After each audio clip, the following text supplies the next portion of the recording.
Hi, everybody. I'm Barbara Ham Lee. Up next on Another View, the latest movement in African American hair care, going natural.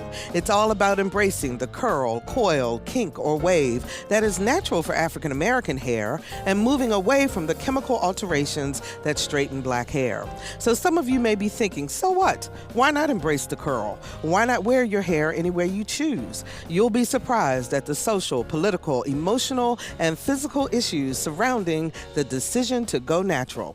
And we've got a panel of experts ready to weigh in. African American women going natural is next on Another View, right after this news from NPR.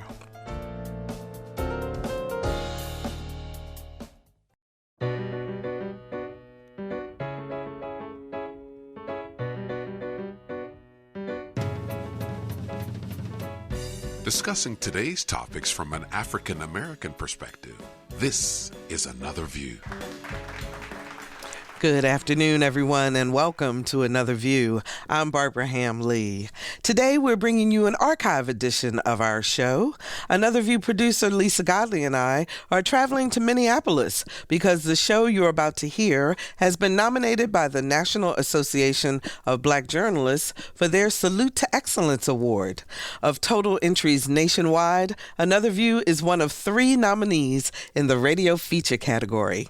So keep your fingers crossed. And please enjoy this archive edition of Another View as we discuss African American women going natural. I am not my head, I am not the skin, I am not your expectations, no, I am not my head. Hair, the crowning glory atop every woman's head. So many options: cutting, perming, styling, relaxing, twisting, braiding, weaving. The list goes on. With the focus on healthy eating and healthy living, there's now a movement for African American women towards going natural. That is, embracing our hair texture and eliminating the use of products that chemically alter the hair. In fact, sales of relaxer products are down 17%, and in 2011, 36% of women abandoned chemically treated hair. But going natural takes some courage. For so long, African American women have been taught to straighten their hair in order to be accepted. And not everyone is a fan of going natural. Here to talk all about the healthy natural hair movement is Rosalynne Whitaker-Heck, or Dr. Roz as she's called, co-owner of Heck Productions and founder of Main Event, which stands for My Authentically Natural Evolution. Hi, Roz. Welcome. Thank you so much. I'm so happy to be here, and I welcome everyone to listen in because this is going to be a hot topic today. Absolutely it is, as you can tell already. Jennifer Heck Cole, who has a story to tell about going natural. Hi, Jennifer. Hello. How are you? I'm good. Thanks so much for joining us today. Sure. NSU political science professor Carol Pretlow, also of the Round Table. Hi, Carol. Hi. Welcome how are back. You? Thank you. Journalist, author, and talk show host Wil LaVeist. Hey, Will. I know you brother. You are so brave. What can I tell you? I tell you, Takes guts, man. You tempted me, having me here with all these beautiful black women, but I don't know what I've got myself into. Well, you're not too bad looking yourself, so we'll have you along. That's okay. And joining us by phone is award-winning photographer Jason Michelot Johnson. Hi, Jason. How are you? Hello, how's everybody? Everybody's doing fine. great. Right. So let me start with you, Dr. Roz, because I want to make sure people understand what exactly does going natural mean? That's a very interesting question because there are a lot of different interpretations. But one interpretation that I will share is that it is the conscious decision not to use a chemical product that will permanently alter the natural or original structure of your curl pattern or structure of your hair texture. Okay. So, like today, someone said, well, I wear a weave, my hair underneath it is natural, so does that mean I'm natural? My definition, yes, you are. Okay. As long as there's no chemicals. So that's the dividing line. Exactly. The chemicals. For now, me. But does it mean then that you either have to be short hair like mine, for example, or and yours, Carol, or does it mean it has to be braids, locks, or can it be a European, as they say, style, but yet still be natural? I think natural means that you have accepted what was given to you naturally. and that you have embraced it and you're proud of it. You're not trying to hide it. You're not trying to keep it under the weave, okay, because you're not comfortable with your natural hair. So I think it all depends on how you embrace your comfort level with the hair that you were born with. Carol, you've been natural for how long? Ooh, over 40 years. Over 40 years. And Now, when you started, was it more of a political statement for you, in the sense that back in the 70s, for example, when I went natural, because it was the afro, and everybody thought, wearing the afro meant, you were showing your black pride and all of those things, or was it just something laziness. you decided to do? I was just, tired of the hairdresser. And I had been in Africa for the summer. And when I was there, one of the women in the village said, "No wonder you're hot. You got too much hair." And she shaved my hair. And when I came back, I said, "This is great." And I just kept it. Wow. Good gracious. Now, Raj, you're natural. How long Yes. have you been natural? Since 1986. So, Carol, you got me by a couple of more decades. Yeah. Okay, I'm old. Yeah, I went natural in 1974. But Jennifer, how long have you been natural? It'll be 3 years in March. Ah, okay. So you're fairly new at Fairly this. new. What made you decide to go natural? So this is my second time around, and I really just wanted to know and understand what my hair was. It's frankly more of a journey towards self-acceptance. And I didn't know how to handle my hair other than in a relaxed or straightened state. So I just wanted to know what my hair texture was like and really like my hair texture. So you like it. Did you ever get any pushback from anyone, though? Oh, yes. Yeah, that's why it's my second time around. So that first time around was in 2005, and my husband really hated it. I mean, he just absolutely hated it. So I would let the relaxer grow out, and then I cut my hair shorter than it is now. And I wasn't going to a stylist to keep a shape or anything. I was just kind of letting it grow. And he was just really, really not happy. And I wasn't strong enough to withstand the pressure. Even the stylist I went to said, "Well, do you work out usually? And maybe it's easier to get a relaxer and keep it straight that way." So nobody was encouraging you? Not at all. And there wasn't enough information available. Then in 2005, I mean, I know the internet was, up and coming, and it was available, but there was no real solid information about how to even take care of your hair. You're listening to an archive edition of Another View. Please hold your calls. Another View will return with a live broadcast next week. And I know a lot of you out there want to talk about this, because when we promoted it, we heard back from many of you. Are you wearing your hair natural? Have you decided to go that route? Do you disagree with the natural movement? Give us a call and let's talk about it. Will, from a male perspective, does it matter to you if a woman is natural or if her hair is chemically altered? Or No, personally, to me, and it doesn't matter in the sense that, I love women. So, and I mean, Barbara, that my late mother is Dominican, so I love my Latino sisters, and I've dated many different types of women. I was married to a black woman, and for me, I think that black women a lot of times do not realize that hair is probably the most versatile as any group of women. When I came here as a columnist, and then I was editor of Mixed Magazine, one of the beautiful things I got a chance to do was to spend time with people with different ethnic groups when we were doing Mix, because that was a multicultural magazine. And you'd be surprised when you get a chance to really talk with people in their own comfort zones in their homes, and they talk about their issues and things, and they share amongst each other. You find that women of other groups have issues with their hair and concerns with their hair and the inability to do versatile things. Black women have the ability to wear their hair in braids, to put it in a perm, to wear it in dreadlocks, to do all types of different things. I had a girlfriend when I graduated from college, when I went back to New York, which is where I'm from, Brooklyn. And her hair was like shoulder length. And then, she told me, I'm thinking about, I want to cut my hair short, like yours, Barbara. And I was like, well, yeah, I mean, that's what you want to do, right? She had it processed and all that. And she cut it short, and she looked absolutely beautiful. She had the head for it, like you do, Barbara. You know. Thank you very much. You know, she had the style for it. Thank you. And it was just something that, she wanted to do. So I think my problem comes when women don't take care of their hair.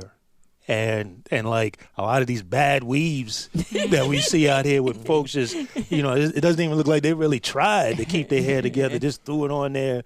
And so I think, women, black women in particular, because of the onslaught, and it's been alluded to, really need to understand that, your texture of hair is really beautiful. You spend some time talking with some other women, just look around, you'll find, other women are trying to change their hair. Just go in Walmart. Look at all the products.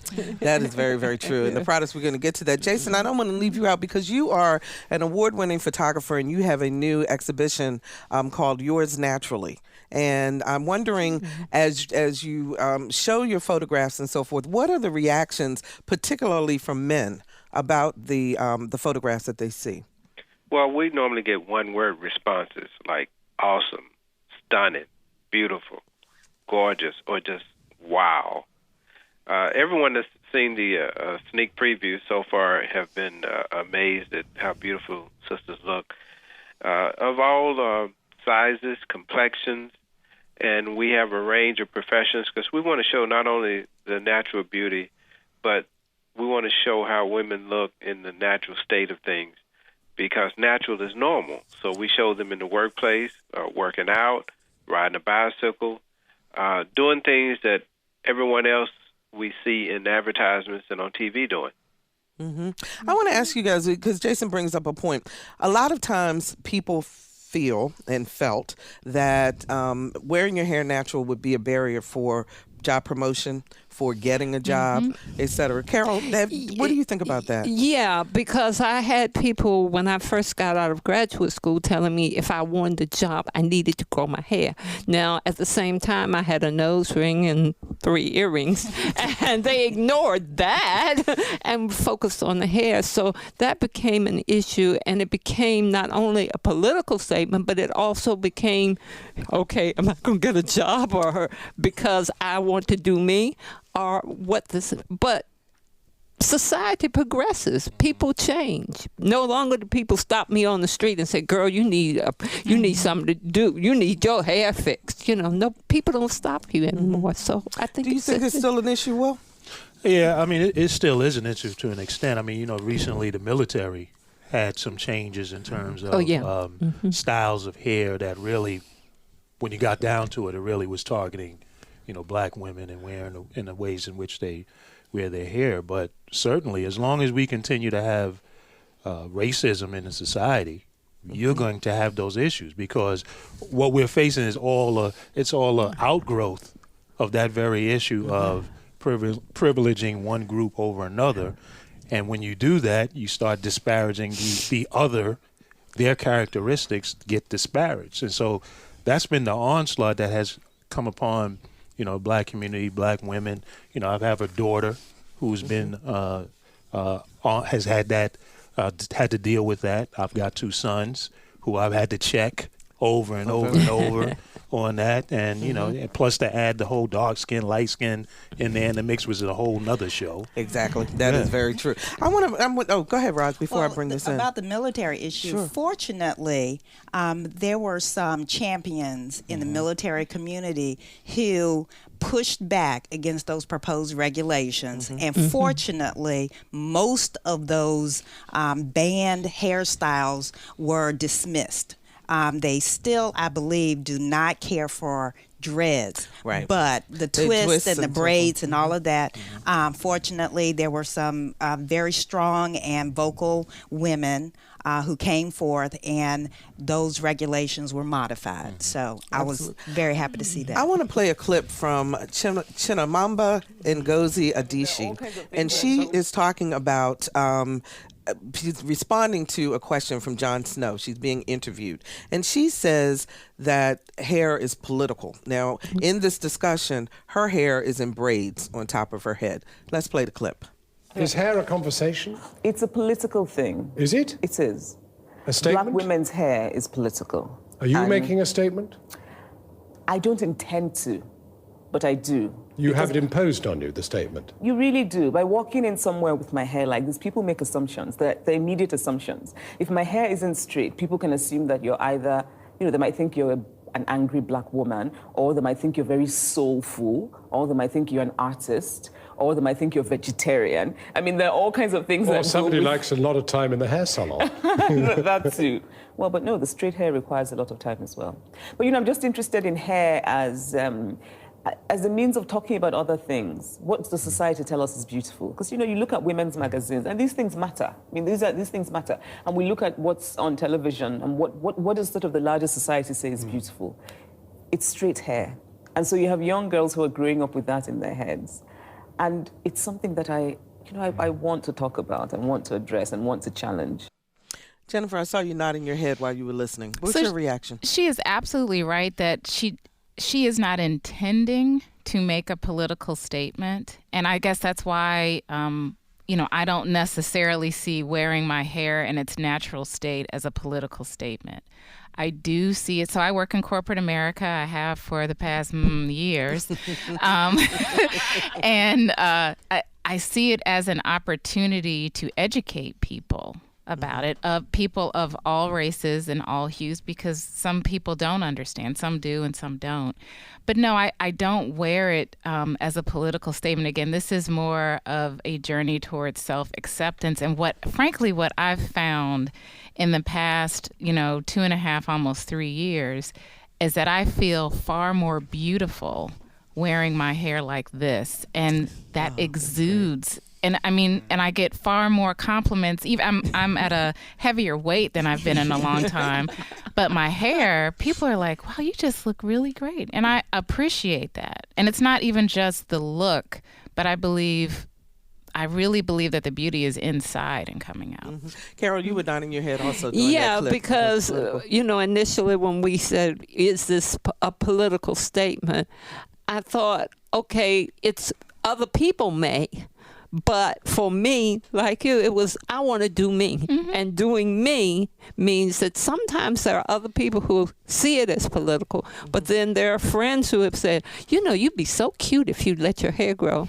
And I said, to whom? I'm caring about what I think. I don't, so I guess it's a mixture of things here. Dr. Roz, yes. when we sent out the promotion for today's show, a colleague of mine wrote back and said, welcome to the 60s. Is this different? Is this movement different? I was born then.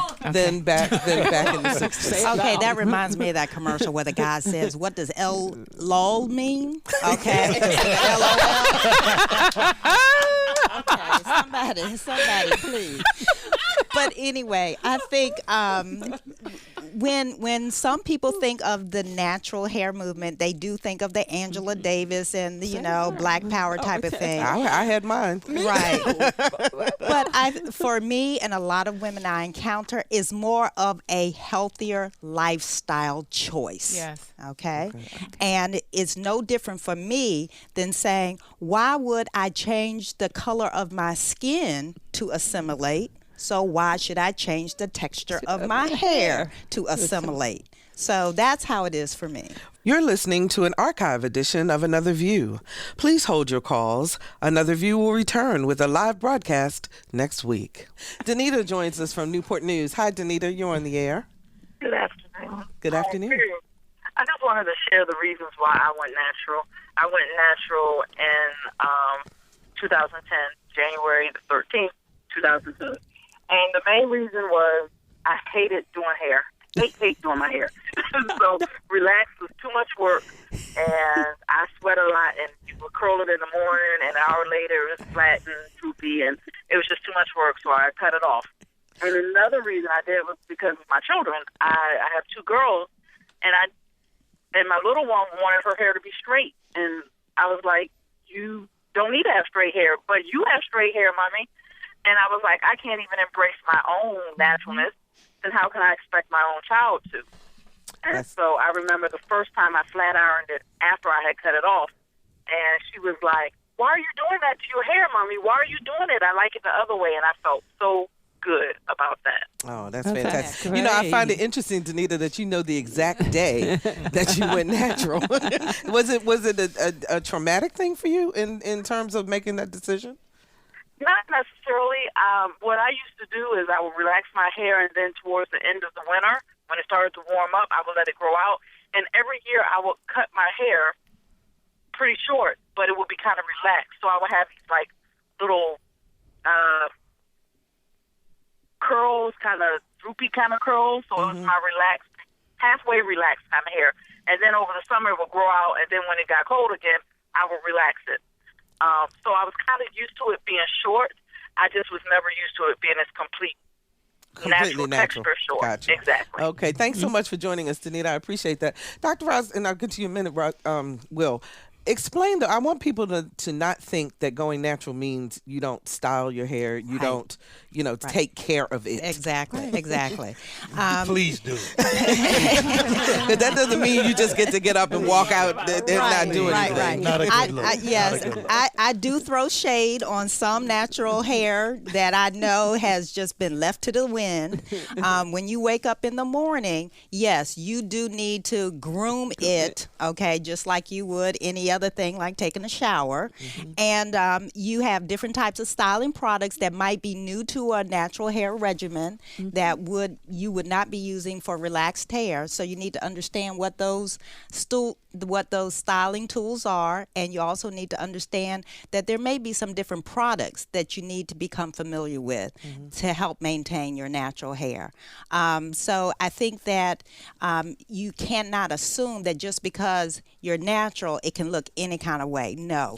And when we were talking about professional environments, it's especially important to maintain properly groomed natural hair in a professional environment, or if you're going to church or other places that might have more conservative, people around. So, sure, you need to maintain that natural hair and have it looking gorgeous.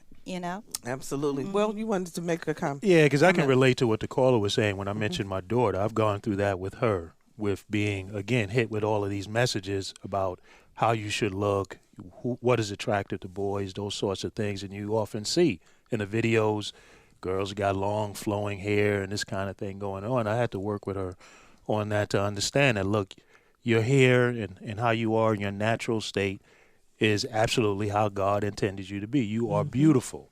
And that's where you start getting into that good hair, bad hair thing, which is totally, anybody that subscribes to that, what you're doing is you're buying in to this whole racism nonsense when you subscribe to that. And so that's why I said, I think, where I'm a little different here is that I think that if a woman wants to perm her hair, she should be able to do that. But don't do that because you are trying to kill your Africanness. Do that because that's a look that you want to flow in. And then if you want to go flow naturally, go flow naturally. I like to see women, I try to work with my daughter to get that kind of esteem to know, what, however I want to go is what I can do, but I'm not doing it to satisfy someone else or to satisfy some societal standard that's been made up. There was a woman by the name of Ernestine Johnson. She's a poet, and she appeared on the Arsenio Hall show. We pulled together a couple of points out of her poem that has to do with hair. That goes kind of to what you're talking about, Wil, in terms of self-esteem. Let's listen to that clip. They say I'm not the average black girl because I'm so well-spoken, poised, full of etiquette, a white man's token. No, not the average black girl because the pigment in my skin is just a shade lighter than that black girl over there. The black girl over there, the black girl with the nappy hair, the black girls whose elbows can't skip a day without lotion, whose hearts and heads are filled up with self-hate and bottled up emotion. The cocoa brown girls who have to face society every day and be tough, because no matter how good they straighten their hair, their good is still not good enough. Oh, see, luckily for me, I don't fall in that category. See, they say I'm not the average black girl because I speak with so much class, and I don't have too much, but just enough ass, and not too much, but just enough pizzazz. Just a little bit of attitude, because you don't want to come off as one of those average black girls and come off as rude. Popping their gum and shaking their neck. Yeah, because those black girls get, no respect. But see, luckily for me, I get a pass, because the melanin in my skin matches that brown paper bag, and my father, brother, and men that I date pants don't sag. And the combed part down the middle of my hair is naturally visible. Oh, it must be a weave, but she must be mixed, because we all know the average black girl ain't got that good. Or when I walk into a room full of white men, they all stare. It must be the long lengths of my unaverage black girl hair. See, the average black girl that I know made 19 trips through the Underground Railroad to free the slaves.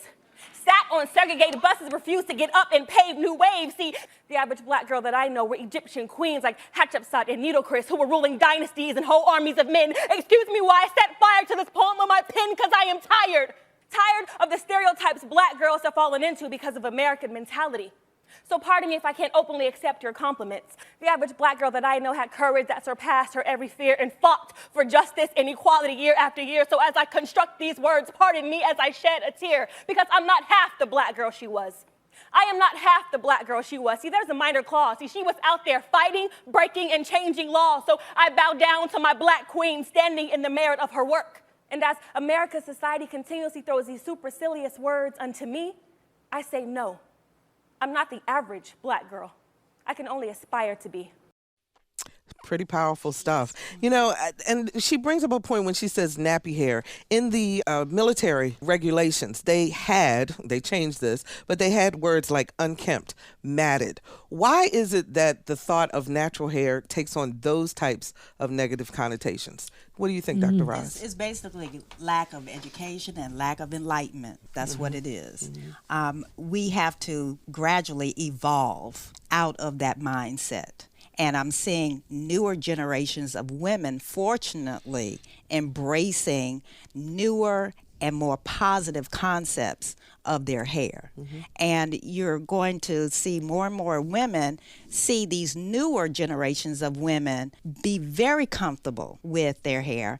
And I'm seeing more older women being very curious about this phenomenon. And I'm seeing reactions like, oh, I see you're wearing your hair natural now. Have you always worn your hair natural?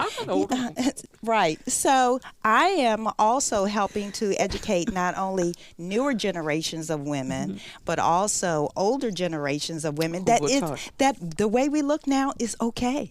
Absolutely. Because for older women, they were taught that wasn't okay. Yeah, because in my family, there were people who were like, okay, you know, you'd be so cute if you do something to your hair, and I'll help you do something. And it was like, what is the something that you're talking about? You know, define it. But then on the other hand, and I think about 5 years ago, I went on a cruise, and there was an older white gentleman who said, may I touch your hair? And I said, can I touch yours too? I was like, what is that about? It made me feel like I'm some little animal that, let me experiment and touch. If you're just joining us, we're talking about the natural hair movement with Rosalynne Whitaker-Heck, Jennifer Heck Cole, Carol Pretlow, Wil LaVeist, and Jason Michelot Johnson. And Jason, I haven't forgotten about you. I'm going to come to you in a minute, but I want to take a call from Valerie in Newport News. Hi, Valerie. You're on the air. Hi, Barbara. How are you? Doing great. Hello to your guest. Thank you. My hair started thinning out, and I thought it was because of all the chemicals, the perms and stuff. So I went to a dermatologist, and he said it's just, my father, my brothers, all of being bald, and I had started thinning out at the top also, so it was hereditary. So I cut my hair short about 7 or 8 years ago, and I love it. I've gone natural, and I love it. Fantastic. And you know what, Valerie? I have to tell you, because in my mother's side of the family, the women hair thins, and mine is doing the same thing. And so the thinner it gets, the shorter my hair gets.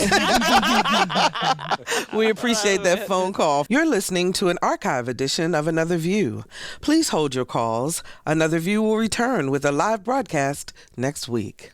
If you're an employer, would you hire someone, or do you have an issue with hiring someone who has natural hair? So, Jason, let's talk about your exhibition. What made you decide to take photographs of African women with natural hair?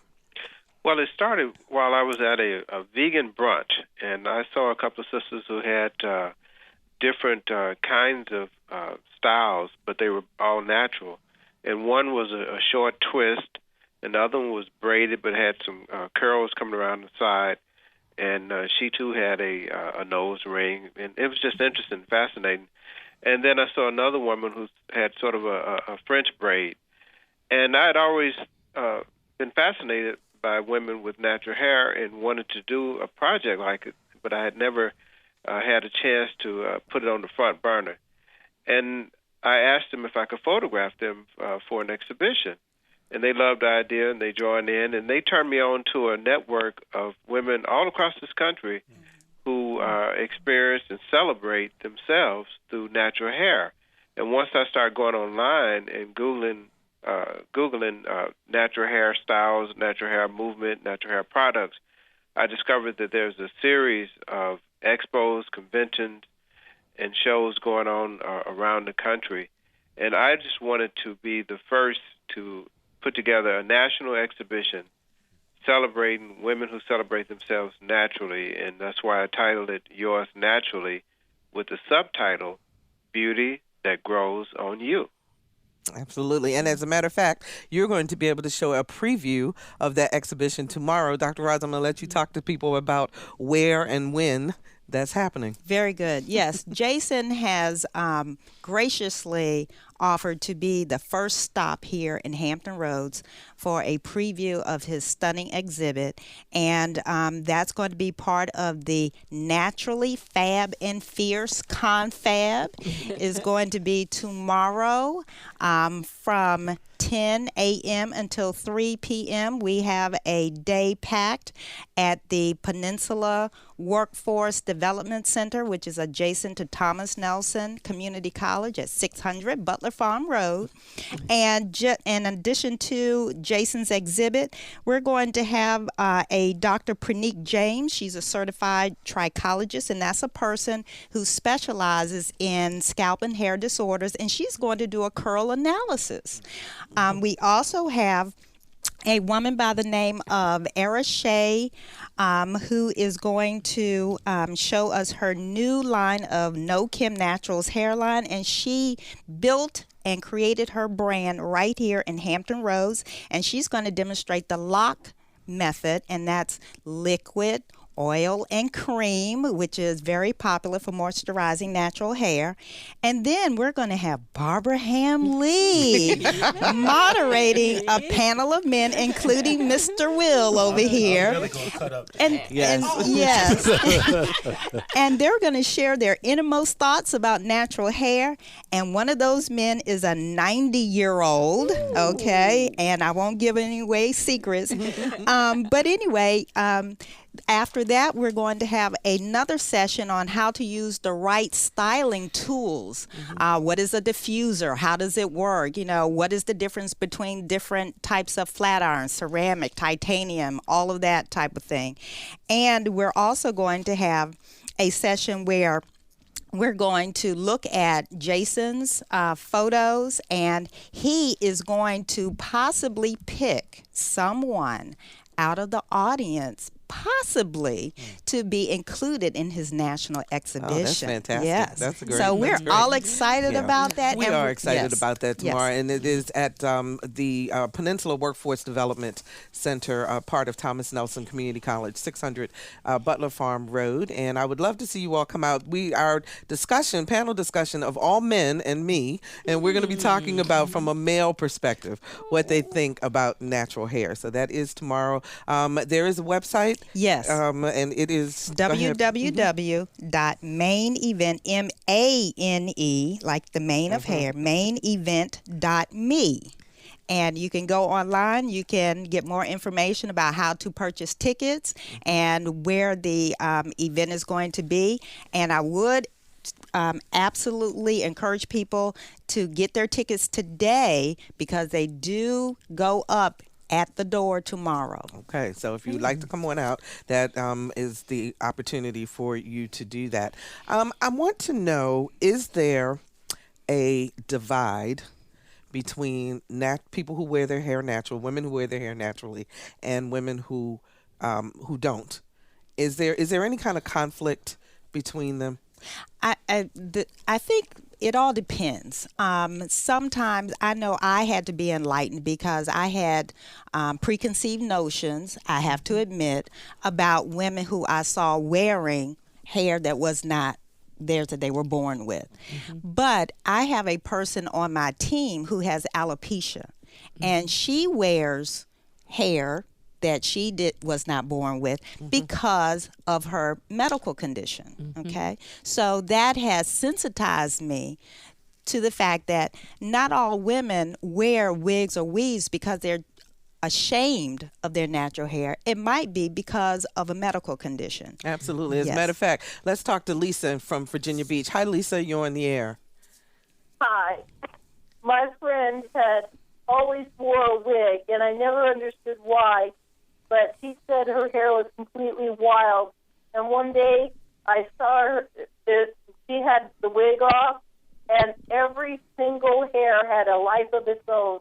And there was nothing she could do with it to tame it at all.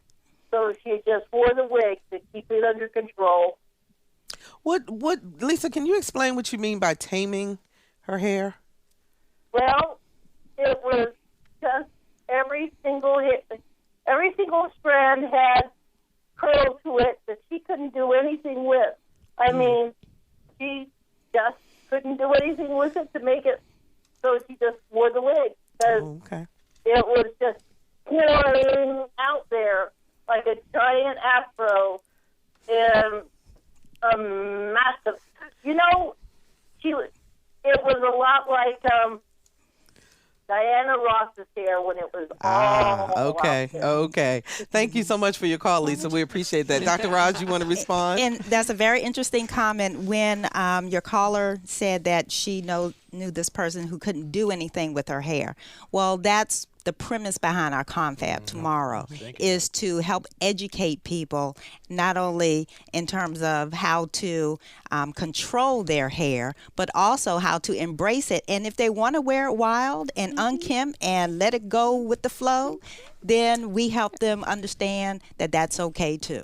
And how to take care of it. Because that did become, Jennifer, a problem in terms of if you don't know anything other than straightened hair.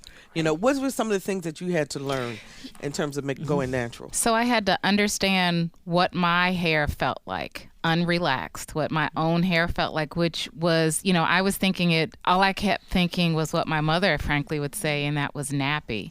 My hair is just coily, and it is soft. And just like when it's relaxed, it would get dry if I sweat it out or just didn't take care of it. So I had to learn what my hair felt like, and then I had to figure out what products would work on hair that was not chemically treated. I've never colored my hair before, so I just had to figure out, I just had to be patient.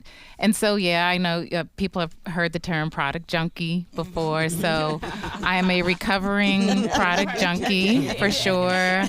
But you know what? It really does come down to learning which products do work on your hair, because I'm a product junkie also. I mean, you try different things. Carol, have you found that was an issue? Yeah, I did try different things. I color my hair sometimes I don't. I did let it grow out, for a couple of years, and I was like, okay, that's not working out. But I also think that's a matter of, just like any other thing, you might do something and say, you know what, I'm bored with this. I want a change. So we should have the freedom to go back and forth between. Yeah. You're listening to an archive edition of Another View. Please hold your calls. Another View will return with a live broadcast next week. Connie joins us from Yorktown. Hi, Connie. You're on the air. Hi. How are you? I'm doing great. How are you? Good. Thanks for taking my call. Sure. I was calling. I really love your show. I listen every Friday. Thank you so much. And I was calling because I'm a white woman, but I also went the natural route I guess probably been about 5 years ago, and stopped coloring my hair. I was, I guess I would call myself chemically dependent. And so I stopped coloring my hair, and I got so many my friends were like, oh my gosh, how could you do that? I could never show my gray or anything like that. But I guess for a lot of the same reasons as you all were saying, that you just wanted to be accepted, for who you were, and not feel like you had to do anything special, to present yourself, or that you didn't like sitting in the beauty parlor chair for a couple of hours. I mean, it takes up a lot of time, takes up a lot of money to do all that. So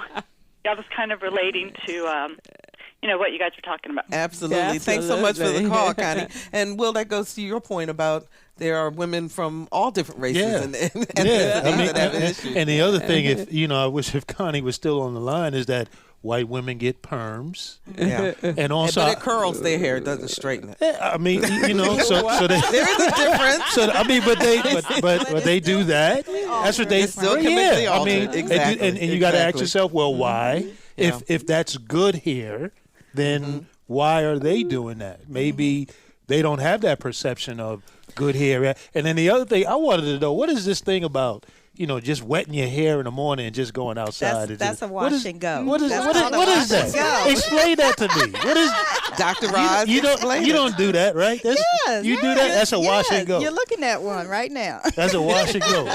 And you hope that somebody doesn't see you until you go, right? No, not at all. A wash and go means that you literally wash your hair or get it wet in the shower, and then you let it air dry. You don't blow dry it dry. You don't sit under a hooded dryer. You walk around on the train, you dripping on everybody and all this. I was going to New York, people dripping on you. Wait a minute. That was in the 80s with the Jerry curl. Okay. That's different. That's very different. I'm pulling back. Let's talk to Mary in Virginia Beach. Hi, Mary. You're on the air. Oh, hi. Thanks for taking my call. Sure. I love your show, and I love the conversation that we're having today. Thank you. As a white woman, I have very curly hair, and I can, to some extent, relate with it going be natural. I mean, I have some really curly hair, and sometimes I will look in the aisle under the more ethnic treatments for hair care and wondering, is that going to help me as well? And if so, what products, I might be able to use that can help, make my curls more, conformed and, manageable and the same problems that I think anyone has with curly hair, because our hair is just as dry and it can get frizzy and it can get crazy. And so I was just wondering if you have any products that you would recommend. Mary, you know what? We can't name specific products on the air, but we can talk to you about some things to look for in products. Dr. Ross? Well, the first thing I would advise you to do is to go to see our in-house stylist, if I can say her name and where she is. Her name is LaDonna Mead, and you can find her at the Hair Cuttery at the Peninsula Town Center, and she will give you much more information than you could possibly find on the internet, because she will be talking to you specifically about your particular hair texture and if she doesn't go directly to that person, she can going to a stylist that you trust. Exactly. And asking them to help you to work with your different hair, because different products do different things. Some of it weights it down, some of it is not moisturizing enough. There are many different reasons, so that would be the advice to go. We don't want her to turn her into a product junkie like Jen. Absolutely. Because you try one, and then if it doesn't work, you go on to the next. Let's see. Let's go to Joe from Virginia Beach. Joe, you're on the air. Yes. Hi, Barbara. Hi. Great show as always. Thank you. It's one of my favorite, and I'm very fortunate to be able to work most of the time and enjoy your show. As a white individual, and a male, everybody's really talking about female hair, and I wanted to speak to it almost on an economic level.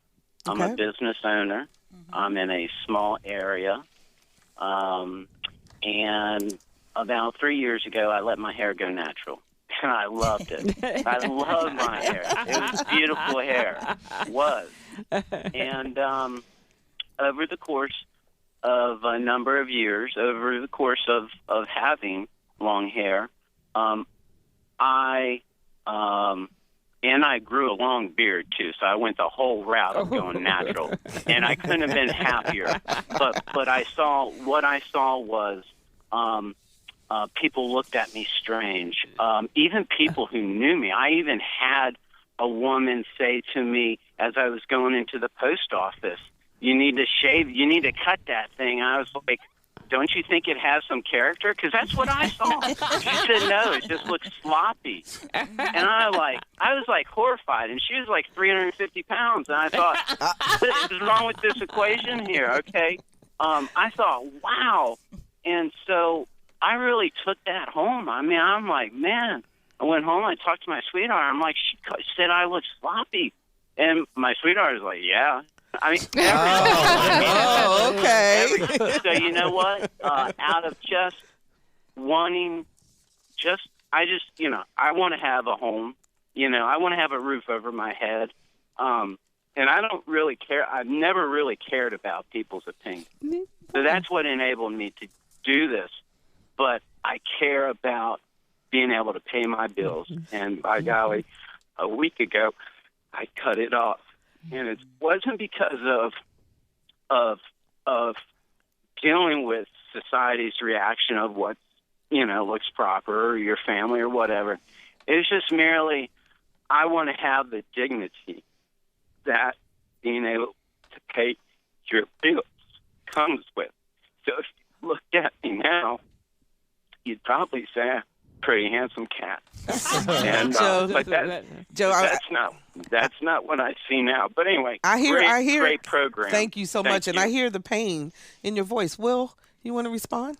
Yeah, I mean, one of the things that I was thinking as he was talking about his, his sweetheart is that one of the things about this is I do think as a male that if you are going to make a drastic change in how you look and you're in a relationship with someone, whether it's a marriage or any kind of close relationship, I think that you should at least have a conversation about it. And a conversation doesn't mean permission. Your body, your choice, you do what you want. But I think if you're in a relationship with someone, you should have enough empathy to tell them, just like I mentioned earlier about my girlfriend. She said, hey, this is what I'm thinking about doing. She wasn't asking for my permission. She was saying, feedback. And I also recognize that people are not always as strong with their own self-esteem to have those kinds of conversations. But I think that that could go a long way, having that empathy, at least having a conversation to sort of give a person a heads up of what you're about to do and, maybe get some of that feedback. Dr. Ross. Right. Joe's situation was actually one that I encountered myself. I was looking to hire a person for a position who had a ponytail. But because of the conservative environment that we were in at the time, I approached him quite honestly and said, I think you would be less of a distraction if you would consider cutting your ponytail. Okay, until you secure the position. Once you secure the position, then go for it. And he agreed to do that. He said, oh, it's just hair. I don't mind cutting it off. And once he got the position, he grew it back and everything was fine. Now, let me ask you a question, because I'm going to turn that back on you for just a minute. If someone had said that to you, I think if you just straighten your hair until you get the position, would you have taken offense to that, or would you have thought, as he did, that was a good idea? It all depends on who was giving me that piece of advice. And if I trusted that person and that they were looking out for my best interest, then yes, I would consider it. Yes, I would. Carol, you feel the same way? Yeah, I do, because I was in a situation once when I was in graduate school, and it had to do with a local TV network that I was working with. And some people called in and said they thought I should grow my hair. And I'm very fortunate because the producer said, oh, there's a knob on your TV. It's called change the channel. But I understand that it does make you kind of feel, well, I have to do this to conform. What about what's inside of me? What about my brain? Don't you care about that? So there are all kinds of I'm going to try to get one more call in real quickly. Kimberly joins us from Portsmouth. Hi, Kimberly. Hi. Go ahead. You're on the air. I just needed to call in because I'm just blown away by this conversation, and I'm so glad you guys are talking about this because I am 47 years old. I'm a black female. I have incredibly thick hair, and I have always had incredibly thick hair. There will be no thinning of my hair. That much I know. I'll be 90 years old, and I'll be looking like Cousin It from Addams Family. I know it. Okay. but I have a very low hairline, and so I've always had a very small forehead. And I was, saying to your producer earlier that for me, most of my life, pretty much my entire childhood and teenage life, has been spent hating my hair. And I was born in '66. I actually had written. I don't mean to cut you off, but we're just about out of time. Is there a specific question you have? I just wanted to make a comment that I'm glad you guys are talking about this, because I'm just learning to love my natural hair. I have dreadlocks now. Fantastic. And we appreciate that. We are down to almost 2 minutes, so that's why I wanted to make sure that we had an opportunity for everybody. First of all, to respond to her, Dr. Roz, in terms of how she's feeling better about herself and her hair now. And it's all about enlightenment, and like Jennifer said, it's all about loving yourself and being happy with it. Okay. You know what? We're just almost out of time. I want you to tell us again, Dr. Roz, about tomorrow's event. Excellent. It's Naturally Fab and Fierce. People can go on eventbrite.com and search for Naturally Fab and Fierce, or they can go to www.mainevent.me and see more information and details. And again, we're starting at 10 o'clock in the morning, and we're going to have fabulous sessions all day. We're going to have lunch with Barbara Ham and some lovely men. And we also will have some vendors who will have all kinds of things for helping you maintain that healthy hair lifestyle. Okay, fantastic. Will, last words on what you'd like to tell women about natural hair? Hey, I just learned that weaves are natural, but not bad weaves. Please get rid of those bad weaves. Lord have mercy, please. Jennifer, last word. Yeah, just don't be afraid and be patient with yourself. Okay, Carol? Remember, you are not your hair. It's good, but it's an accessory. Okay. Thank you all so very, very much, and we will be right back.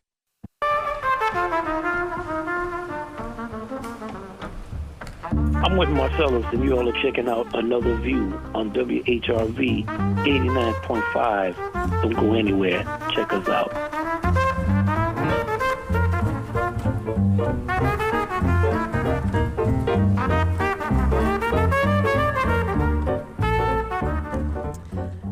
And welcome back. And I neglected to say thank you to Jason Michelow-Johnson, also, who is on the phone. He wasn't sitting here right in front of us, but we appreciate you being on the phone with us, Jason, and also that a preview of his exhibition, and I've seen some of the photographs, absolutely stunningly beautiful. So I hope you all will come on out, and thank you so much for joining us. We appreciate that.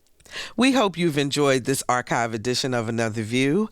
Just in case you missed our announcement at the top of the broadcast, the show you just heard has been nominated for a 2015 Salute to Excellence Award from the National Association of Black Journalists. The Another View team is very excited to have been one of 3 programs selected from entries nationwide to have been chosen as a nominee in the radio feature category. We'll be back live next week, so make an appointment to join us when the Another View Roundtable, Bill Thomas, Roger Chesley, Carol Pretlow, and Wil LaVeist will be here to discuss the hot topics of the day. And we'll let you know if we won. If you'd like to hear this show again or share it with a friend, log on to anotherviewradio.org and download the podcast. And while you're there, sign up for our Another View newsletter, a once-a-week reminder of upcoming programs. Our theme music was composed and performed by Jay Sennett. Lisa Godley is our show producer. Victor Bowen is our audio engineer. I'm Barbara Ham Lee. Have a wonderful weekend, everyone. And let's get together again next Friday at noon for Another View.